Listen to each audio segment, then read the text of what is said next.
Bonjour, bienvenue à la multiconférence de l'Institut universitaire en santé et services sociaux.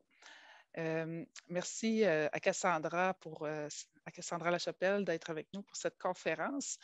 Sa conférence s'intitule « Les bienfaits de l'ortithérapie, la perspective des intervenants ». Et Cassandra Lachapelle fait ses études doctorales en psychologie clinique sous la direction de professeur Alfonso Santarpia et son intérêt se dirige vers l'approche humaniste et intersubjective. Alors, je cède déjà la parole à Cassandra qui peut compléter cette présentation d'elle-même et commencer sa conférence. Merci, Cassandra. Merci à toi. Bon, je vais commencer en fait par partager aussi mon écran. Comme ça va m'aider à me présenter aussi. Partager. Vous voyez bien, parfait. Bonjour à tous. J'espère que vous allez bien durant cette pause midi. Puis, je vais me présenter brièvement. Je suis doctorante actuellement à Sherbrooke en psychologie. Puis, je fais mon mémoire doctoral, en fait, sur les bienfaits de l'ortithérapie pour une population avec des symptômes psychotiques. Il s'agit d'une étude exploratoire, en fait, on va avoir exploré le sujet du point de vue des intervenantes à l'aide d'entrevues réalisées pour mon projet, dont 4. Et je vais vous présenter l'analyse de 2 verbatims aujourd'hui, des analyses préliminaires. Ce sera des résultats assez synthétiques, en dépit du temps aussi qu'on dispose ensemble. Donc, je vais commencer par vous remercier d'assister à ma présentation. Puis, nous pouvons commencer dès maintenant si vous êtes prêts. Je prends pour acquis. Oui, là, il n'y a personne d'autre dans la salle d'attente. Non, c'est bon, allons-y. Parfait. Donc, si j'y vais brièvement, l'ortithérapie est l'ensemble des activités de jardinage élaborées par un professionnel de la santé pour promouvoir des expériences de mieux-être sur différents types de souffrances psychologiques, donc différentes populations cliniques. Plusieurs études suggèrent que l'ortithérapie améliore le bien-être et l'humeur. Donc, ainsi, la relation à l'environnement naturel favoriserait en fait la récupération psychologique. Il serait possible que cette récupération soit entre autres due à la création d'un lien significatif et apaisant avec la nature et le jardin, ce qui donne la possibilité d'investir l'autre et le monde dans une nouvelle modalité et de faire ainsi de nouveaux apprentissages. Il s'agit alors de mon orientation initiale pour explorer ce postulat de ma recherche, soit que l'ortithérapie confère des effets psychothérapeutiques suite à l'affiliation avec la nature. Donc, nous allons voir aujourd'hui les résultats de mes données préliminaires avec cette orientation à ma recherche. Donc, cette pratique innovante de thérapie par le jardinage consiste en fait à l'utilisation d'un médium thérapeutique, soit ici les plantes et le jardin, grâce à des activités horticoles organisées. Au Québec, l'Institut Douglas sont les pionniers à ce sujet. Malgré tout, cette pratique n'est pas autant reconnue qu'au reste du Canada ou même aux États-Unis, en Corée ou en France. Néanmoins, nous avons le Canada Horticultural Therapy Association qui s'inspire de la référence reconnue en ortithérapie, soit l'American Horticultural Therapy Association. L'étude de ce projet vise à offrir des pistes de réflexion en matière de la régulation émotionnelle en contexte d'ortithérapie, et permettrait également d'unifier les connaissances actuelles et d'illustrer en fait l'importance de cette pratique complémentaire en santé mentale pour le Québec. Donc, je vais revenir maintenant à la définition de l'ortithérapie, mais une plus exhaustive pour voir un peu l'ensemble des composantes que ça inclut l'ortithérapie. Donc, l'ortithérapie est une modalité de traitement qui utilise les plantes et les activités de jardinage comme thérapie complémentaire pour les personnes de tous les âges et de divers diagnostics. Ces avantages proviennent principalement de l'entretien des plantes, mais également aussi de l'interaction avec le monde naturel. Puis les bénéfices sont les suivants, soit l'amélioration de l'adaptation mentale, physique, cognitive, comportementale et sociale des personnes, et s'améliorant à son tour après le bien-être mental, corporel et spirituel. Donc, les activités que ça peut inclure, par exemple, ça peut être la préparation de semences, la plantation des plants, de faire de la propagation, d'apprendre sur les structures de sol, fabriquer son propre fertilisant puis l'appliquer au jardin, observer les plantes et même récolter des fruits et légumes.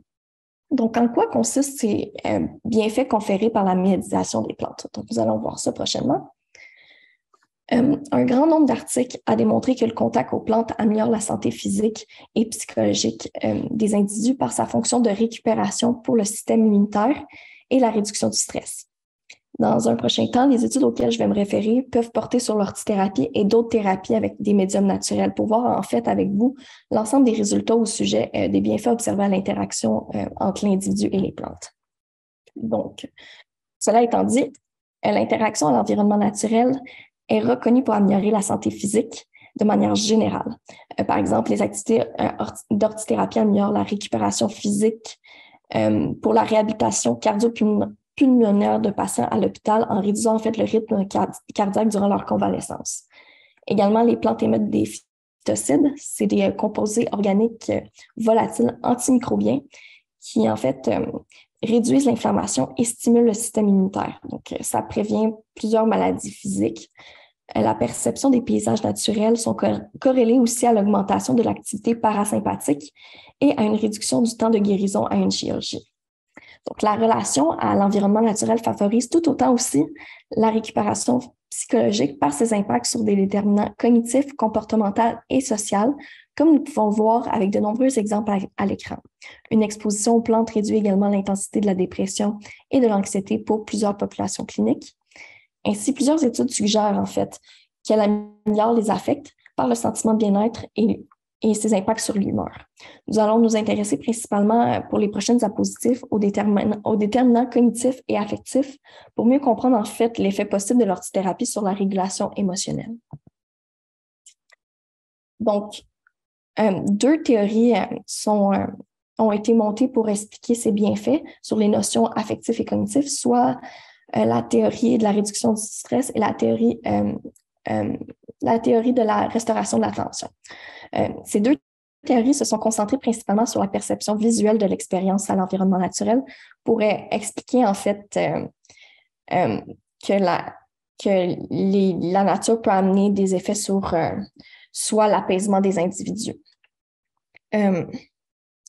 Ils se sont basés principalement sur la perception visuelle, mais il y a des études de Payne en 2013 qui ont démontré qu'en fait, également, la perception auditive de l'environnement naturel permettrait aussi de réduire le stress puis d'amener une récupération chez l'individu. Ainsi, si on commence par la théorie de la réduction du stress, ça soutient que la perception visuelle et même auditive du milieu naturel évoque des émotions positives qui bloquent en conséquence les pensées et les sentiments négatifs en contexte de stress. Les attributs de l'environnement naturel, par exemple le niveau de complexité de l'environnement ou bien l'organisation des propriétés structurales du milieu naturel, génèrent des réponses affectives chez les individus, puis ça peut être des réponses positives qui influencent l'évaluation cognitive du bien-être. Ce qui converge aussi avec les idées de Wilson, en fait, qui est un autre théoricien, qui affirme que l'être humain présente un amour fondamental pour le vivant par la biophilie, puis ça fait partie de l'essence humaine. Ainsi, les individus ont une réponse affective agréable et innée pour la relation à l'environnement naturel selon Ulrich. Puis ces deux théoriciens rejoignent dans l'idée que ça fait partie de l'essence humaine, en fait, qu'on a une réponse agréable et innée pour l'environnement naturel. Ulrich explique en fait que l'évolution aurait conservé cette réponse physiologique affective afin de mieux se préparer à la survie. Cela amorcerait le traitement cognitif de l'environnement et motiverait en fait l'individu à émettre des comportements dans un contexte où il peut être en période de stress. Puis, contrairement à la théorie d'Ulrich, la théorie de la restauration de l'attention soutient qu'une attention sans effort engagée par des aspects intrinsèquement intéressants, comme c'est le cas pour la nature, ça permettrait le repos du mécanisme neurocognitif fatigué lorsqu'il dirige son attention délibérément en période de stress. Certains aspects sont cohérents entre ces deux théories dans l'idée que l'environnement naturel a une valeur affective indéniable pour les êtres humains, mais ils divergent dans l'idée qu'un associe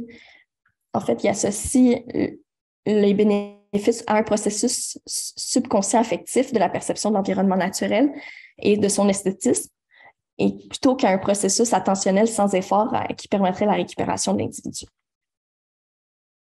Puis avec l'émergence en fait d'un intérêt pour un retour à la nature dans la pratique des soins, une conceptualisation a vu le jour pour synthétiser l'ensemble des connaissances actuelles au sujet des bienfaits des thérapies naturelles, soit les thérapies utilisant les plantes. Ça peut englober l'ortithérapie, les bains de forêt, l'ornementhérapie et bien d'autres pratiques. Donc, ça revient un peu à ce qui a déjà été dit auparavant dans un modèle maintenant schématisé que je vais vous présenter dès maintenant. l'individu en état de stress perçoit par l'un ou plusieurs de ses sens une plante qui inaugure à l'intérieur de lui un effet de restauration par une relaxation physiologique et une restauration de la réponse immunitaire qui ensuite prévient divers enjeux médicaux, autant de nature physique que psychologique. Il y a quand même certaines variances individuelles qu'il faut prendre en compte par rapport à la perception d'un stimuli naturel, mais tout de même, c'est ce qui généralise en fait les résultats observés dans la littérature. C'est que la perception, si on arrive à percevoir un stimuli naturel, ça permet d'amener une relaxation physiologique et un meilleur fonctionnement immunitaire qui a des effets préventifs sur plusieurs maladies. Donc, comme mentionné précédemment concernant les bénéfices sur l'humeur, l'environnement naturel semble évoquer une régulation émotionnelle pour les individus selon la conception en fait des émotions de Gross. Essentiellement, les émotions, selon sa conception, surviennent dans un contexte où une personne interagit avec une situation qui attire son attention et donne lieu à une réponse multisystémique, coordonnée et malléable à l'interaction en cours de type physiologique ou expressif, par exemple. Le traitement émotionnel se définit généralement par l'enchaînement des étapes suivantes, soit la perception d'un stimuli émotionnel, la reconnaissance, l'expression et l'expérience générale de l'émotion. Ainsi, la régulation émotionnelle se caractérise par la modification de l'expérience de cette émotion au courant de l'une de ces étapes de son traitement, et des problèmes au niveau de la régulation émotionnelle seraient justement des problèmes observés au courant de l'une de ces étapes du traitement émotionnel. Un certain nombre d'études, telles que celles de Bradley, de Flack ou bien de Rothenberg, suggèrent que les psychopathologies sont reliées à l'échec d'un processus adaptatif de régulation émotionnelle, par exemple pour la dépression, les troubles anxieux et même les troubles psychotiques. Spécifiquement, la population de mon projet de recherche, on va prendre par exemple la schizophrénie ou bien les troubles schizophréniformes. Ce sont des syndromes caractérisés par des symptômes positifs épisodiques d'hallucination, par exemple auditives ou visuelles, et des difficultés cognitives, par exemple des croyances fixes ou bien des délires, comme postulé en fait dans le DSM. Ils se définissent également par des symptômes négatifs durables impliquant des difficultés émotionnelles, par exemple les affects plats, l'adénosie ou la volition, soit des symptômes qui sont moins bien traités par la médication. Une perturbation émotionnelle importante dans la schizophrénie reste tout de même les affects plats ou l'émoussement des émotions, qui est caractérisé par une expressivité émotionnelle nettement réduite associée aux symptômes négatifs. Les affects plats est attribuable en fait à une dysrégulation émotionnelle compte tenu de la forte réactivité physiologique présente à une exposition émotionnelle. Dans l'étude en fait expérimentale de Kring et Mill, ils ont démontré en fait que lorsqu'ils étaient exposés à des films émotionnels, il y avait une présence tout de même d'une réaction physiologique de l'émotion, c'est juste qu'il y avait absence de l'expressivité de celle-ci. Donc, ça démontre des difficultés au niveau du traitement de l'émotion. Entre autres, les recherches montrent aussi de fortes corrélations entre la maltraitance en fait infantile et le développement d'un trouble psychotique. Je vous invite en fait à aller voir la méta-analyse de Varese en 2012, la maltraitance infantile en fait est caractérisée par une expérience forte d'instabilité et de menace dans le lien affectif auprès de la figure d'attachement et peut être un facteur développemental important en fait pour les difficultés affectives et émotionnelles. Étant donné qu'il augmente le risque aussi de développer une psychose, c'est très lié au développement de psychose. Donc, c'est un élément important à prendre en considération lorsqu'on travaille auprès de cette population puis d'intégrer dans le traitement. Il s'agit d'une particularité du profil clinique qui peut faire obstacle aussi parfois au traitement. Si on prend par exemple la méfiance qui peut être exprimée face la méfiance qui peut être exprimée face aux représentants de la santé. Cette clientèle, des fois, exprime auprès des intervenants leur méfiance à vouloir justement aller à l'hôpital ou aller dans leur suivi ou poursuivre leur traitement. C'est pourquoi il est important d'envisager des solutions complémentaires qui pourraient faciliter le traitement des composantes plus difficiles à travailler avec la pharmacothérapie actuelle, soit les symptômes négatifs, mais également essayer d'encourager une méthode sollicitant un climat de sécurité affective, étant donné leurs enjeux de méfiance qui sont marqués auprès de cette population. Selon les études sur l'ortithérapie, les activités de jardinage mobilisent en fait le besoin de relation des participants.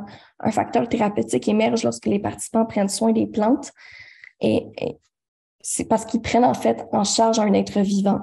Le jardin se présente alors comme un lieu où est cultivée l'exploration de soi et la croissance personnelle en relation à un être vivant. Par exemple, l'acte de prendre soin des plantes peut générer des sentiments de compétence, de sécurité et de compassion chez les participants, selon l'étude de Sambra.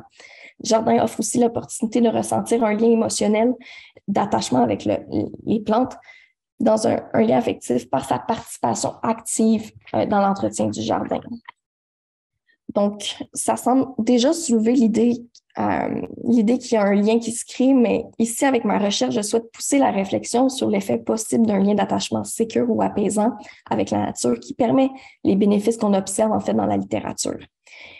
Et je trouve ça particulièrement intéressant pour cette clientèle qui a de la difficulté parfois à se mobiliser dans le processus thérapeutique et se sentir en confiance dans un lien affiliatif.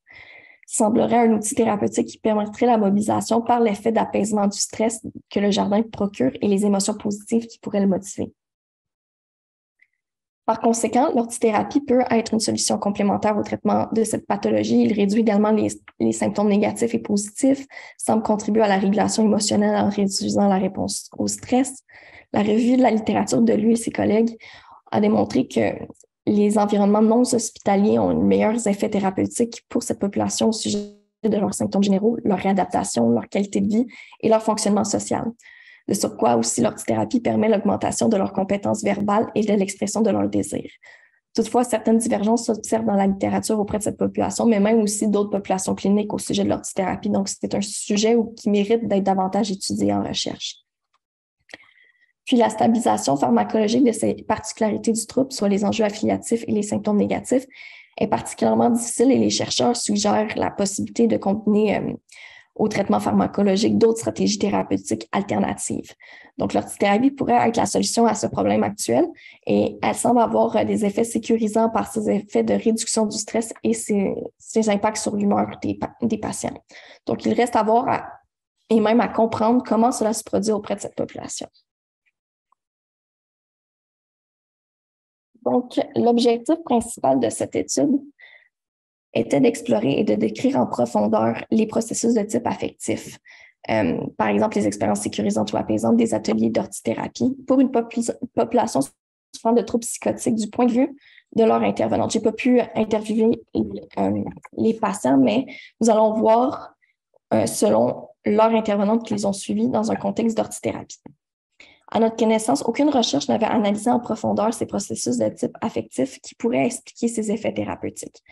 En fait, la revue de la littérature montrait que l'ortithérapie a un effet significatif sur la symptomatologie. Toutefois, leurs résultats n'offraient pas de détails sur les processus explicatifs de ces effets thérapeutiques. Ainsi, nous allons explorer ensemble cette question de recherche à travers le repérage d'éléments narratifs des entrevues des intervenantes psychosociales qui ont travaillé auprès de cette population pour tenter un peu de donner des pistes de réponse ou des pistes de réflexion pour la communauté scientifique, mais également pour la communauté de cliniciens. Donc, afin de répondre à cet objectif, une méthodologie qualitative a été privilégiée afin d'avoir une avenue plus exploratoire et également d'explorer en détail le sujet. Et la méthode d'analyse interprétative phénoménologique, l'IPA, a été privilégiée étant donné qu'il s'agit d'un sujet complexe qui traite les émotions, comme le recommande en fait la littérature comme moyen d'analyse des données.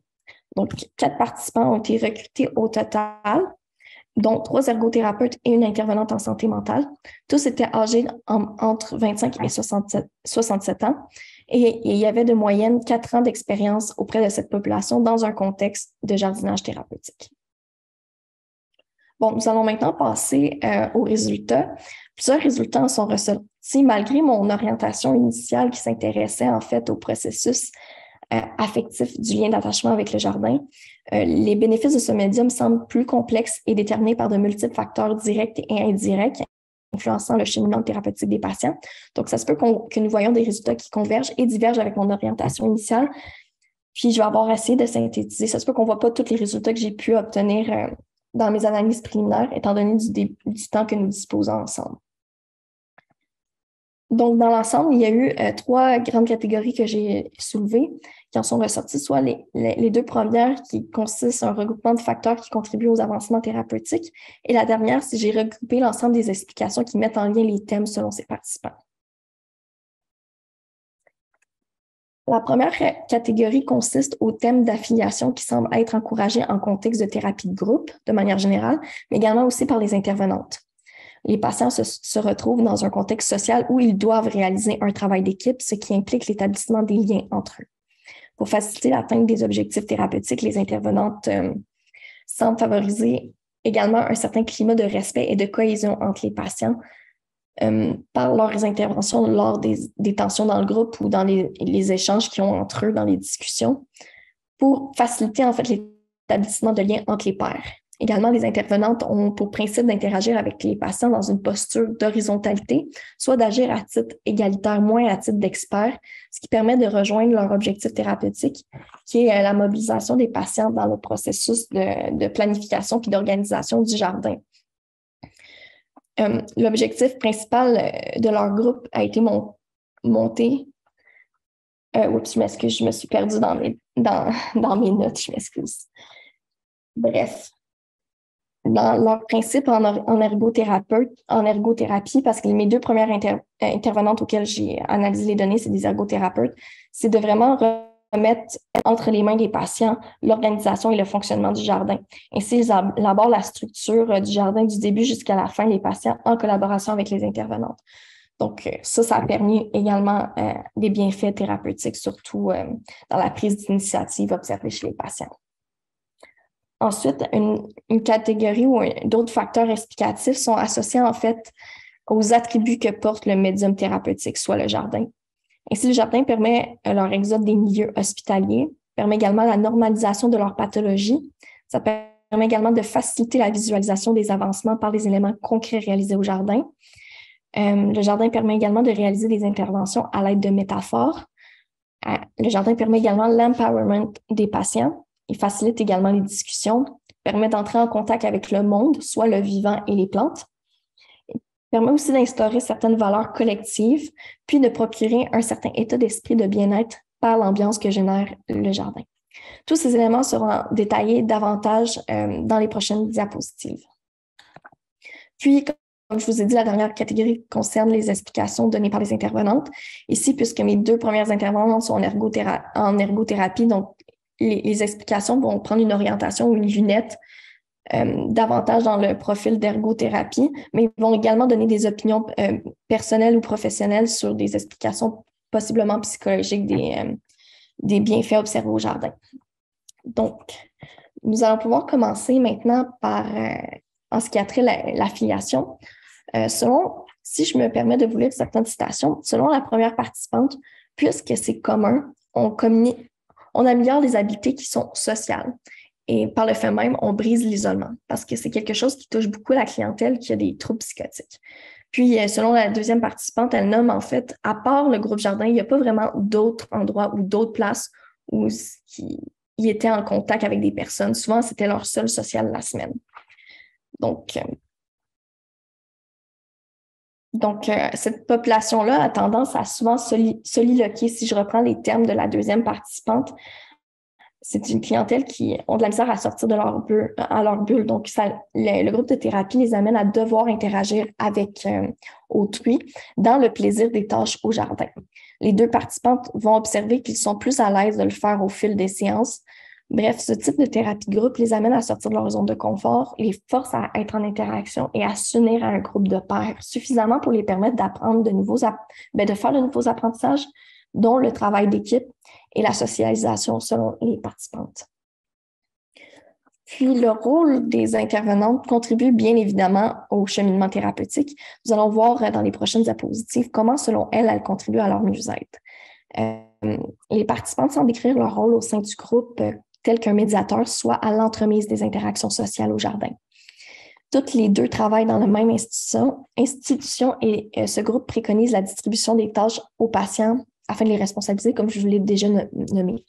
La première participante nomme qu'elle accompagne les usagers à toutes les étapes de la thérapie au jardin. Pour la deuxième participante, elle était plus comme un genre de guide si elle avait à définir son rôle au sein du jardin.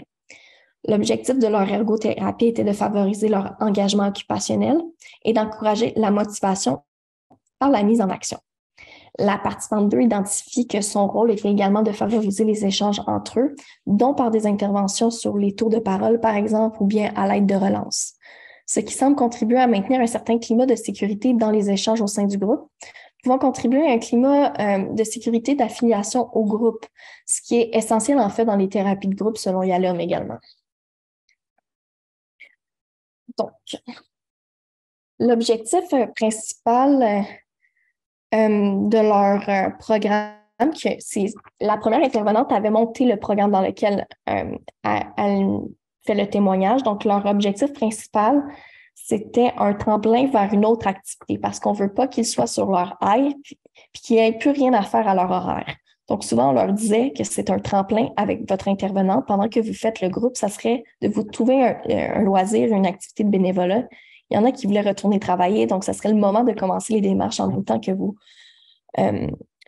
finissez le groupe pour que vous soyez en fait propulsés parce qu'il y a quelque chose d'autre qui vous attend. Oups, je m'excuse. Bref, donc d'essayer qu'il n'y ait pas ce creux-là, mais qu'il soit propulsé vers une autre activité occupationnelle. Donc, leur but, c'était vraiment un but en ergothérapie de mobiliser les patients pour améliorer leur fonctionnement général, dont le retour soit un emploi ou avoir de meilleures habitudes de vie, dont être capable de se lever de leur lit, par exemple, parce que cette clientèle-là était très hypothéquée, la clientèle auquel ils desservaient leurs services. Donc, pour la première participante, tout semble commencer par une préparation en fait rigoureuse du premier contact avec cette clientèle qui sera décrit prochainement par cette citation. Avec cette clientèle, ben, souvent, ça va être beaucoup dans comment je communique, ça va être beaucoup dans le non-verbal, essayer d'être très empathique, très souriante, essayer d'y aller avec humour aussi pour qu'ils sentent que c'est un safe space. Puis là, après ça, qu'il ait le goût de participer. Pour qu'ils sentent que c'est un safe space, c'est une belle image pour expliquer le jardin. Donc, on apprivoise là tranquillement les patients. La première participante qualifie le premier contact avec ses patients d'informel pour qu'il ait son visage en tête et d'associer à la thérapie. Elle nomme utiliser différentes stratégies comme mentionner l'humour, l'empathie et son non-verbal pour instaurer un certain climat de confiance auprès de cette population envers elle. Parce que cette clientèle est décrite souvent comme craignant la nouveauté, l'incertitude et l'inconnu. Ça a été décrit comme tel par les deux participantes. En effet, le moment de la thérapie qui semble le plus difficile pour la première participante est le premier pas à s'engager dans la thérapie. Les intervenantes semblent alors tenter de soutenir la mobilisation d'un lien d'affiliation avec eux pour établir dans le futur une alliance thérapeutique à venir avec le groupe. Une fois mobilisé, le taux de rétention serait bon selon la première participante. C'est juste que le premier contact nécessite de faire des interventions pour solliciter un lien avec le groupe.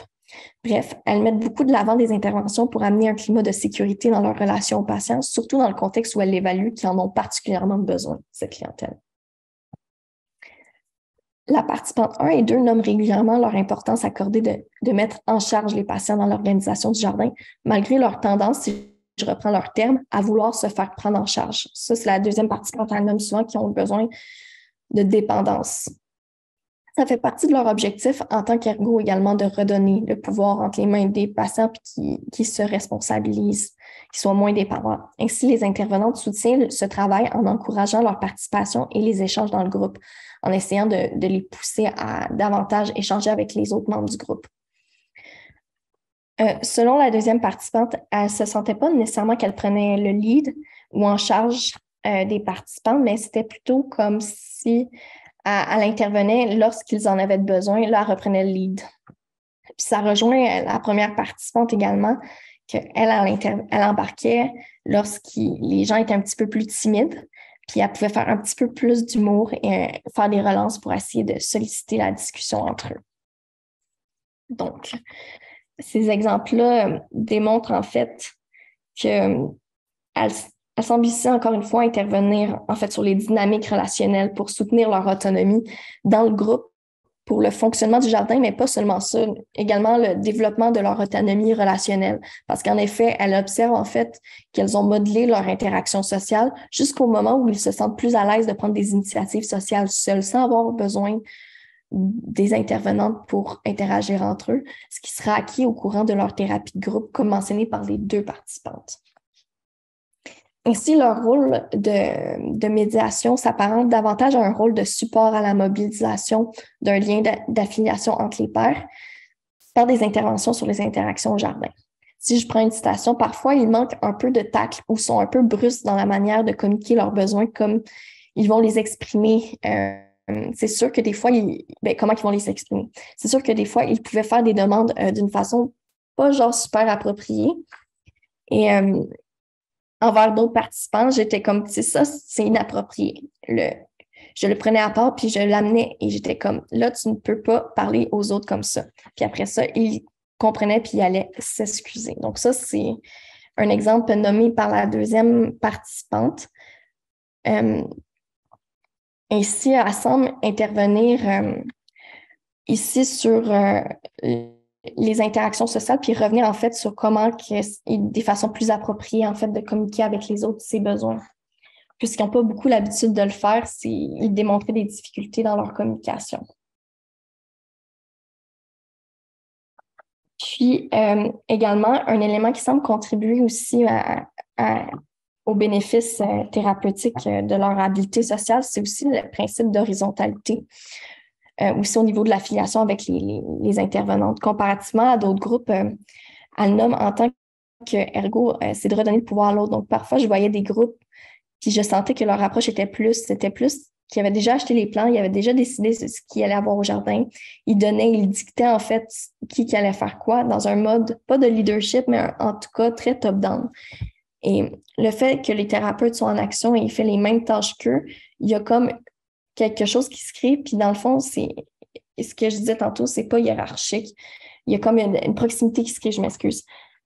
Puis cette proximité-là affective semble s'expliquer par la posture d'horizontalité, puisque toutes les 2 sont là-dedans à faire les mêmes tâches, puis ça permet à un certain dévoilement de soi qui ont observé. Donc, ici, la posture que les intervenantes préconisent, mais qu'également le jardin permet, ça permet de développer une certaine proximité puis une certaine affiliation avec les intervenantes et les participants, qui donne accès à des discussions riches et plus proches en intimité, que ce ne sera pas juste la communication des besoins, mais il va y avoir un dévoilement de soi qui vont avoir accès dans ce contexte-là.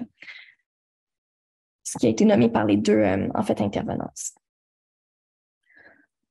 Donc, en conclusion, leur rôle semble principalement être un médiateur des interactions sociales, puis un mobilisateur, en fait, des liens d'affiliation entre les membres du groupe par les interventions qui encouragent un climat de sécurité au jardin.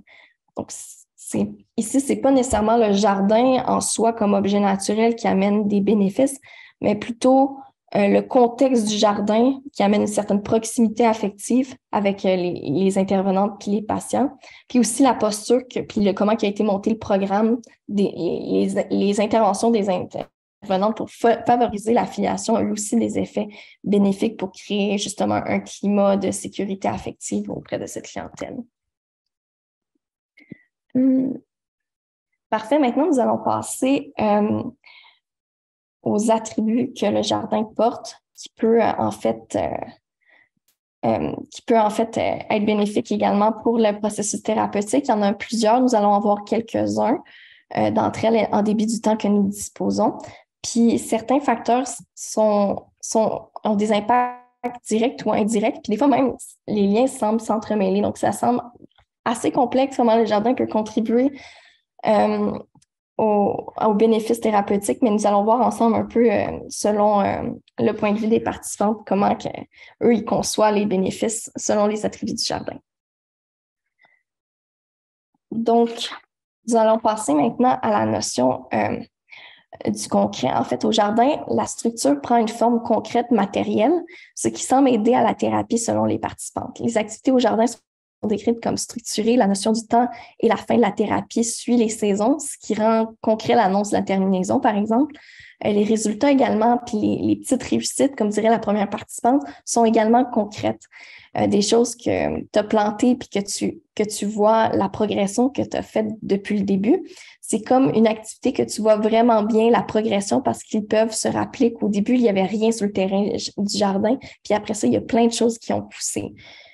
Donc, cet élément-là, donc ça amène les patients, en fait, à vouloir faire partie de cette évolution. Si je reprends les mots de la première participante, comme le fait de voir cette progression puis de voir les résultats rapidement, d'avoir des récompenses au jardin, par exemple des fruits et légumes, ça permet de motiver l'individu à vouloir faire partie de ce processus-là, de faire partie du jardin, comme dirait la première participante. Et ça permet aussi de mieux se visualiser concrètement les comportements qui ont été exécutés au jardin, qui ont été travaillés aussi en thérapie, par exemple, de voir que ton plant de tomate il a poussé d'une certaine manière parce que tu as mis tel fertilisant, puis tu as dû demander de l'aide, d'interagir avec les autres. Ça permet plus concrètement de voir ce qui a été réalisé en thérapie. Puis c'est une notion qui est importante pour cette clientèle-là qui a de la misère avec ce qui est plus abstrait. Puis, ce médium thérapeutique qui est le jardin semble également pouvoir jouer le rôle d'outil de métaphore utile pour les interventions thérapeutiques selon les participantes. En voyant les plants, si je prends la citation, en fait, en voyant la plante à ce qu'ils ont fait, ce qu'ils ont accompli, à tout temps une métaphore d'espoir et d'entretien. Si tu prends soin de ta plante, elle reste verte et elle reste belle. Puis c'est souvent des métaphores qu'on faisait avec eux, avec leur établissement. Admettons que c'est pas en criant ciseaux du jour au lendemain qu'on va aller mieux. C'est pour avoir un jardin florissant, ça prend de l'entretien, ça prend de l'amour, ça prend du temps, ça prend de l'autocompassion.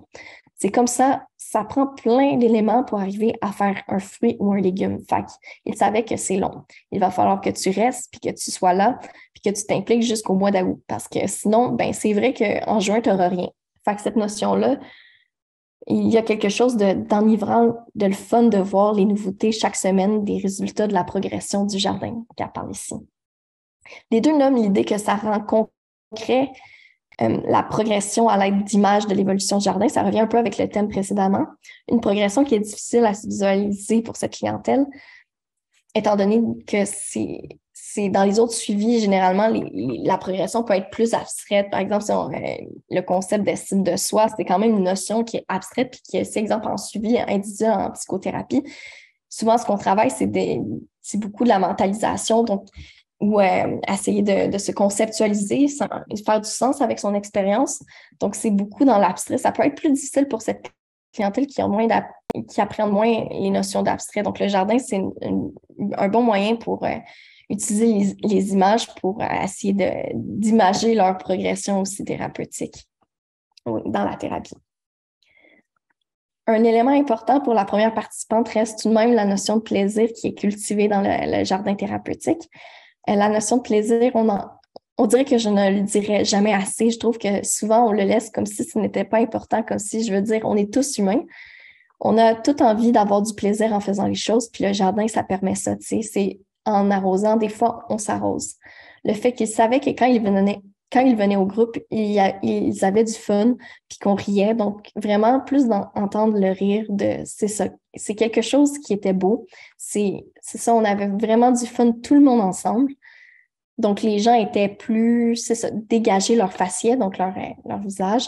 Il y en a qui ont beaucoup eu je m'excuse, il y en a qui ont beaucoup eu une apathie, donc d'être plus expressifs, ça les a amenés à sortir un peu de leur apathie. Elles utilisent également la comparaison. Elle utilise particulièrement une comparaison du jardin à un grand terrain de jeu pour décrire cet espace thérapeutique, un espace de découverte dans le plaisir. Puis des fois, je partais avec puis je disais, viens, on va aller chercher les groseilles. Puis toutes les deux, on partait un peu en cachette, on allait chercher les groseilles, on ramenait pour le groupe. Donc, tu sais, de créer des petits moments un peu de folie, un petit peu de sortir du cadre. Donc, le jardin permet ça parce que c'est un grand terrain de jeu. Donc, c'est ça pour la notion du plaisir. Ça semble être un élément important pour la première participante, qui a été aussi nommée par plusieurs autres participantes également, que je n'ai pas eu le temps encore d'analyser, mais ça a été souvent nommé, la notion du plaisir. Oui, parfait. Un élément important, selon la configuration du jardin, les patients sont obligés de sortir également de leur zone de confort, ce qui peut inciter les échanges et les dialogues entre les membres du couple. Comme on peut le voir dans le premier extrait, c'est quelque chose qui reste tout de même difficile pour cette clientèle. En fait, mais le jardin semble quand même jouer un rôle de facilitateur pour leur échange social. C'est un mélange d'incertitude. Si je prends la citation, je m'excuse, je vais vous lire les citations présentement. C'est un mélange d'incertitude. Il y en avait qui étaient comme plus stressés d'être en contact quand même rapproché avec d'autres personnes qui ne connaissaient pas.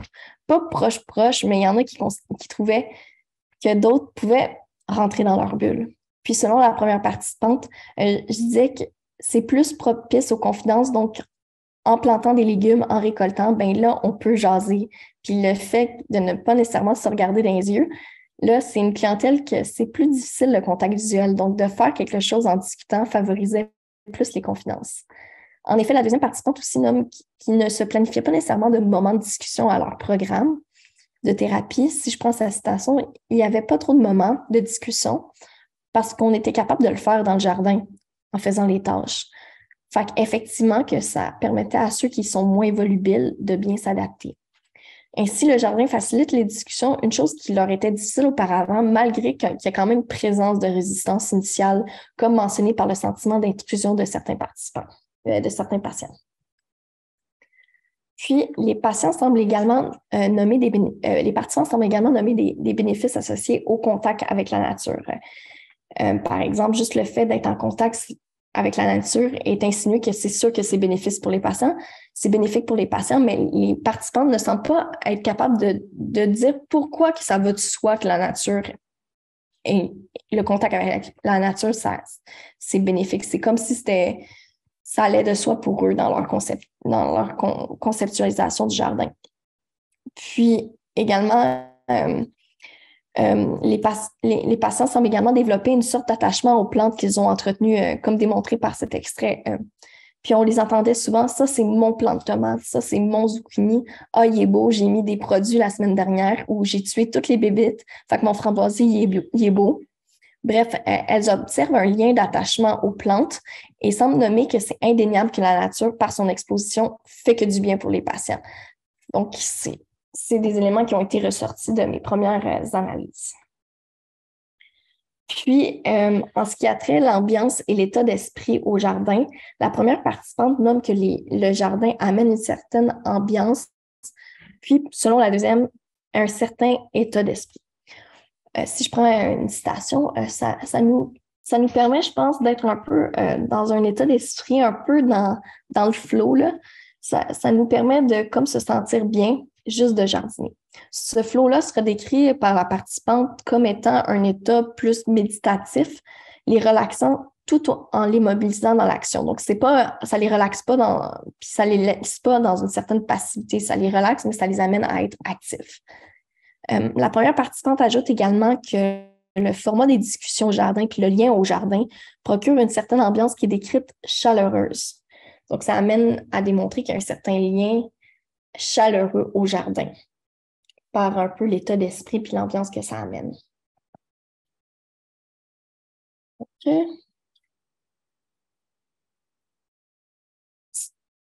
Ça nous permet... Ah oui, c'est ça, je m'excuse, je me suis trompée dans mes diapositives. Bon, donc nous allons passer maintenant à la dernière catégorie de thèmes, soit l'ensemble des explications offertes par les intervenantes qui expliquent les bénéfices observés de la thérapie. Je vais passer rapidement sur ceux qui me semblaient le plus pertinents avec ce qu'on a abordé aujourd'hui, étant donné du temps que nous disposons.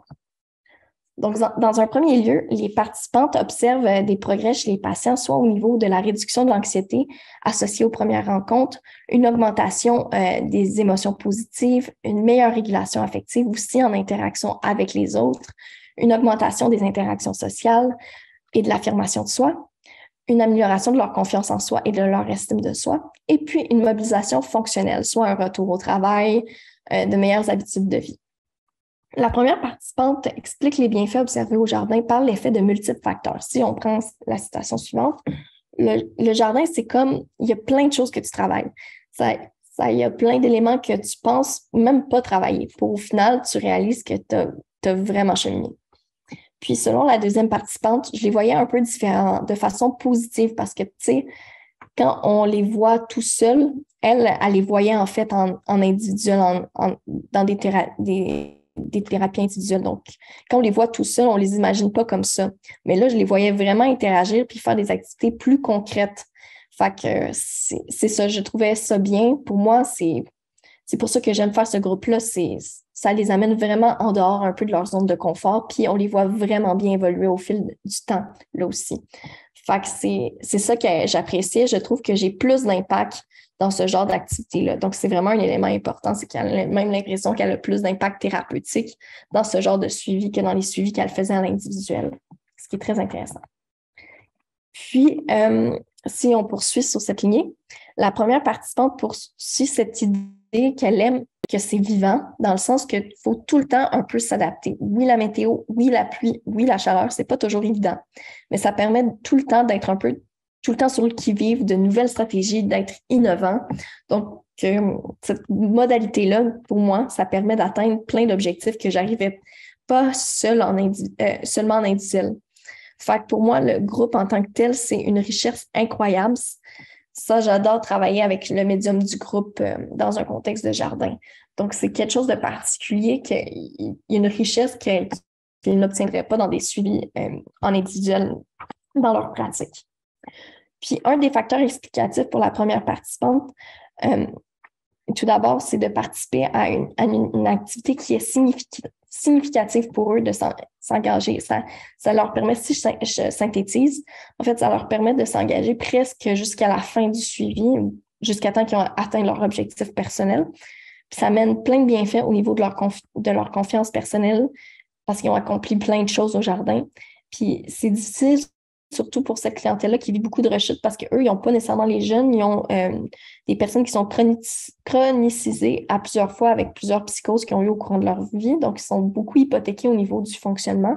Donc, c'est rare qu'ils ont la chance de vivre des réussites ou de poursuivre une activité jusqu'à la fin parce qu'ils sont très hypothéqués. Donc, ça leur amène beaucoup de fierté, de l'estime personnelle de vivre ces réussites qui peuvent avoir accès au jardin puisqu'ils sont motivés d'être là parce que c'est une activité qui veulent s'engager initialement et qui rejoint leurs intérêts.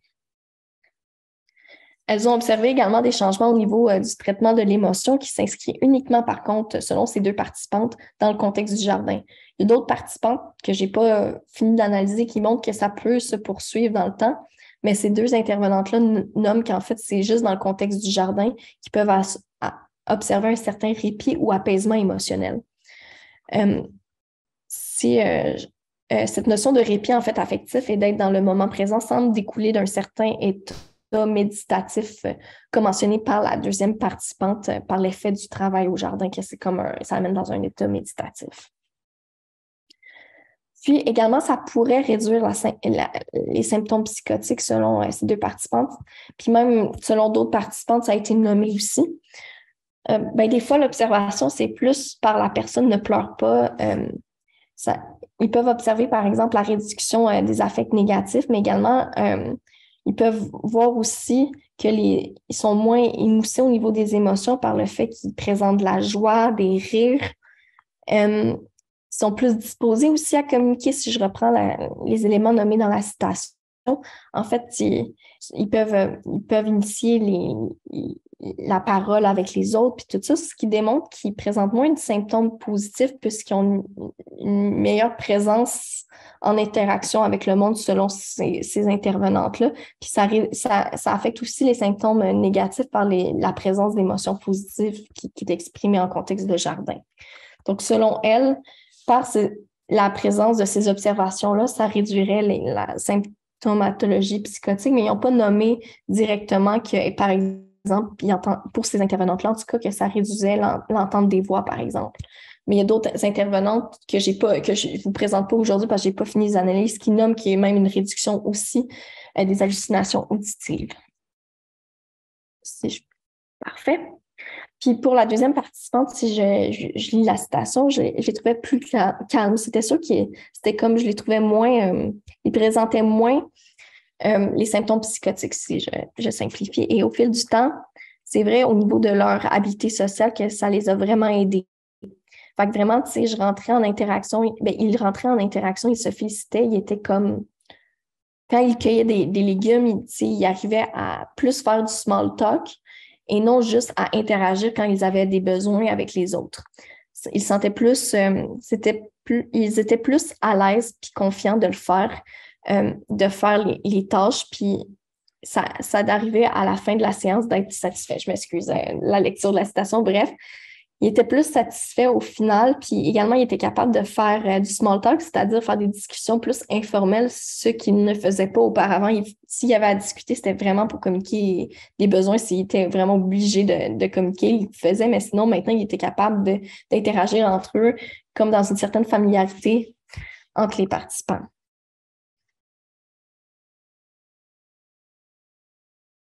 Puis, c'était plus, si je vais me mettre aussi à lire ces citations, c'était plus que quand ils sont au jardin, ils peuvent un peu décrocher puis se concentrer sur ils peuvent se concentrer sur leurs petites affaires puis oublier leur quotidien. Donc, ça les amène un peu comme dans un état méditatif. Comme des fois, ils peuvent pas se sentir bien et souvent, ils disaient qu'ils entendaient moins de voix en contexte de jardin. Donc, c'est ça, ça les rend un peu dans un état de bien-être ou de flow. Donc, comme dans un état propice, je trouve, là, comme, je m'excuse, je la misère à lire la citation, ils se trouvaient dans un état propice, en fait, pour faire de nouvelles apprentissages, de nouvelles introspections aussi. C'est comme un peu, ils sont moins envahis par leurs émotions peut-être négatives ou les symptômes positifs. Donc, ça permet d'être justement ouvert à développer d'autres capacités qu'au jardin qu'ils pouvaient développer. Donc, l'apaisement au jardin, ça permet de développer de nouvelles compétences. On arrive proche de la fin, je vais conclure là-dessus. Donc, le but principal, j'essaie de faire vite avec mes résultats, je m'excuse si ça a pris un certain temps, mais le but principal de mon projet, en fait, c'est de reconnaître la contribution de l'ortithérapie dans la pratique de soins pour la santé mentale, puis qu'on amène une certaine visibilité, mais aussi de mieux comprendre peut-être les processus affiliatifs présents entre les individus et la nature, puis voir en quoi ça peut être thérapeutique de les bénéficier dans nos programmes de thérapie au Québec. Donc, j'espère que ça vous a autant intéressé que moi le sujet, puis je vous remercie en fait de votre écoute.